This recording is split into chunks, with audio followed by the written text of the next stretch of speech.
سؤال بسيط، مين هو ربنا؟ ومش قصدي أسألك عن التعريف الحرفي، أنا بس بسألك مين هو في قلبك. ربنا بالنسبة لك إيه؟ هل هو إله بعيد مخيف بيحسب لك كل غلطة، ولا إله بيحبك وشايفك وانت بتتوجعي، سامعك وانت ساكتة؟ ربنا عز وجل زي ما عرف نفسه في القرآن هو مش غاضب دايما ومنتقم دايما ولا بعيد. ربنا قال: ورحمتي وسعت كل شيء.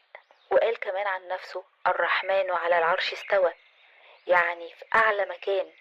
ورغم كده هو قريب، شايفنا وسمعنا وبيحبنا.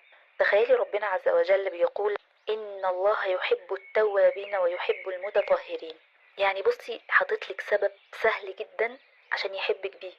بيحبك وانتي راجعاله، وانتي رايحة تتوضي. انتي عارفة يعني ايه يحبك؟ عشان بتغسلي ايدك ووشك حتى لما بتقعي وترجعيله. وهو اللي قال سبحانه وتعالى: وإذا سألك عبادي عني فإني قريب أجيب دعوة الداعي إذا دعان. يعني مش بس بيسمعك، ده أقرب إليكي كمان من نفسك. كل مرة بتعيطي فيها ومش قادرة تشرحي، هو عالم من غير ما تتكلمي، سامع من غير ما تنطقي. كل مرة بتدعي فيها وانت ساكتة، هو سامع قلبك من غير ما تقولي ولا كلمة. كل مرة بتتوبي وبترجعي له فاتحلك بابه. لو كنت فاكرة ان ربنا عز وجل عايزك تبقي مثالية عشان يحبك، فانت محتاجة تعرفيه من جديد. ربنا بيحبك بمجرد ما انت بتحاولي تقربي له، بتحاولي تبقي كويسة. ربنا عز وجل رحيم قبل ما يكون شديد العقاب.